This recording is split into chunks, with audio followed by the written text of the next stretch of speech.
El plazo, noción, especies, efectos y caducidad. El concepto de plazo y caracteres.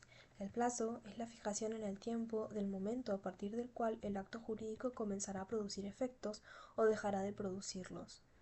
El plazo es la modalidad de los actos jurídicos por el cual las partes subordinan la exigibilidad o la aniquilación de los derechos a un acontecimiento que es futuro, pero que es fatalmente se ha de producir. El hecho previsto como el plazo debe reunir los siguientes caracteres: ha de ser un hecho futuro, ha de ser un hecho fatal. En este sentido, tanto el plazo como la condición refieren a un hecho futuro, aunque a diferencia de la condición en la que el suceso es contingente, es decir, que no se sabe si se va a producir en el plazo, el acontecimiento debe fatalmente ocurrir. Especies. El plazo puede ser suspensivo o extintivo, cierto o incierto, o indeterminado. El plazo suspensivo es el que produce la postergación o difiere la exigibilidad de la obligación hasta el acontecimiento del término. Por ejemplo, la obligación de pagar una suma de dinero en el término de 90 días. El extintivo o resolutorio es el que limita hasta cierto momento los efectos del acto, como por ejemplo la obligación de restituir la cosa locada al vencimiento del contrato de arrendamiento. El plazo cierto es aquel en el cual el día, el mes y el año del vencimiento están predefinidos de antemano, como por el contrario es incierto cuando el día del vencimiento se ignora y no se sabe cuándo ocurrirá. Por ejemplo, te pagaré cuando Pedro muera. En algún momento Pedro morirá y por lo tanto el hecho va a ocurrir, pero no se sabe cuándo.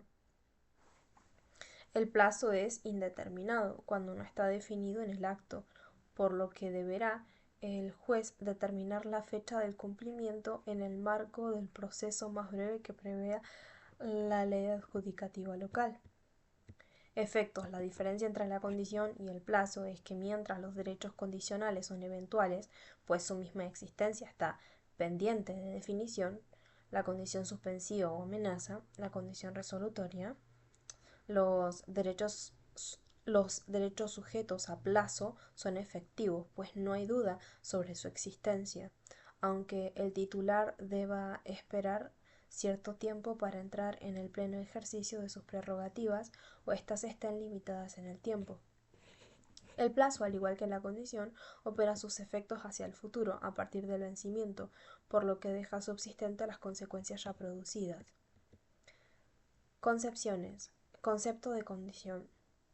La cláusula por la cual las partes subordinan la plena eficacia o resolución a un hecho futuro e incierto, y no se sabe si ocurrirá. Diferencia con el concepto de plazo, pues el plazo es la modalidad de los actos jurídicos por el cual las partes subordinan a un acontecimiento futuro, pero que fatalmente se producirá la exigibilidad o aniquilación de los derechos. Así, en la condición tenemos las clases como pueden ser suspensivo o resolutoria, y el plazo puede ser suspensivo o extintivo, cierto e incierto e indeterminado. Efectos. Los derechos condicionales son eventuales pues la existencia está pendiente de definición, opera hacia el futuro. Los efectos de los derechos sujetos a plazo son efectivos, pues no hay duda sobre su existencia, aunque el titular deba esperar cierto tiempo para entrar en el pleno ejercicio de sus prerrogativas. Opera hacia el futuro. El artículo 353 establece los distintos supuestos en los que, aun con el cumplimiento del plazo pendiente, la ley determina su decaimiento, es decir, que el deudor no puede invocar la pendencia del plazo. Los distintos casos son: si se ha declarado su quiebra, ello así, pues la quiebra produce el vencimiento de todos los plazos de las obligaciones del fallido, la disminución por el acto propio del deudor de las seguridades concedidas al acreedor para el cumplimiento de la obligación también genera la caducidad del plazo, pues el deudor, a través de estos hechos, pone en peligro el pago de la creencia. Por ejemplo, si el deudor había constituido caución real o personal para garantizar el cumplimiento de la obligación y luego se la revoca. Si el deudor no ha constituido las garantías prometidas. Este supuesto prevé, por ejemplo, las hipótesis de que si el deudor se comprometió a otorgar una determinada garantía, sea esta personal como una fianza o un aval, o real como una prenda, una hipoteca o una anticresis, y omite constituirlas a los fines de asegurar la creencia. El cargo, definición, efectos, transmisibilidad, artículo 354, cargo, especies, presunción. El cargo es una obligación accesoria impuesta por el adquiriente de un derecho, no impide los efectos del acto, excepto que el cumplimiento se haya previsto como condición suspensiva, ni los resuelve, excepto que su cumplimiento se haya estipulado como condición resolutoria. En caso de duda, se entiende que tal condición no existe. Concepto y caracteres. El cargo es la obligación accesoria y excepcional que se impone al adquiriente de un derecho, por ejemplo, el legado con el cargo de mantener a ciertas parientes del testador. En relación con los caracteres del cargo, es importante señalar, es una obligación que grava a una de las partes interesadas. Es una obligación accesoria a la adquisición de un derecho. Es decir, que está anexado al derecho del cual accede de manera tal que no es posible obtenerlo sin asumir el cargo que importa y por ende actúa con un límite al beneficio del adquiriente del derecho. Es excepcional, esto es, que no deriva ordinariamente del acto jurídico realizado, sino que es la voluntad del enajenante quien dispone la vinculación entre el derecho principal y el cargo. Efectos. El principio general es que el cargo es simple, lo que significa que el incumplimiento del cargo faculta al respectivo acreedor para el ejercicio de las medidas compulsivas pertinentes. Pero dicho incumplimiento no afecta a la adquisición del derecho, ya que si esto ocurre no se trata de un cargo, sino de una condición. La excepción a dicha regla está dada para aquellos casos en los que el cargo se hubiera estipulado como condición suspensiva o resolutoria. En el primer caso, el cumplimiento del cargo impedirá que se puedan cometer los efectos normales del acto jurídico hasta tanto no se cumpla con el cargo. En el segundo, si el adquiriente del derecho principal no efectúa la obligación que le fue impuesta como accesoria, se le cancelará el derecho adquirido. El principio general que gobierna el instituto es que la enajenación del cargo en nada afecta al derecho principal, salvo los casos en los que hubiera estipulado como cargo condicional suspensivo o resolutorio. Pero fuera de esos casos, el cargo en su dinamismo ordinario no influye en la pérdida del derecho al cual accede. La transmisibilidad del cargo. La regla es que el cargo sea transmisible a los sucesores del obligado, ya sea por actos entre vivos o por causa de muerte. Consecuentemente, el sucesor resulta obligado a cumplir el cargo aún no ejecutado. Sin embargo, no es transmisible si el cargo solo puede ser ejecutado por quien fue obligado inicialmente a cumplirlo, es decir, este es intransmisible cuando es inherente al obligado, puesto que se han tenido en cuenta sus cualidades personales. En efecto, en el caso de que el deudor fallezca y no hubiera cumplido el cargo, la adquisición del derecho queda revocada y los bienes retornan al titular originario o a sus herederos. Ello significa que los cargos intransmisibles son siempre resolutorios, habiéndose efectuado la enajenación del deudor principal bajo la condición resolutoria de que éste no se consume. Efecto de los actos jurídicos. Noción. El acto o negocio jurídico es el instrumento que la ley acuerda con los particulares para establecer las relaciones de derecho adecuadas a la reglamentación de sus intereses, en orden a satisfacer la finalidad económica social según el tipo de negocio del que se trate.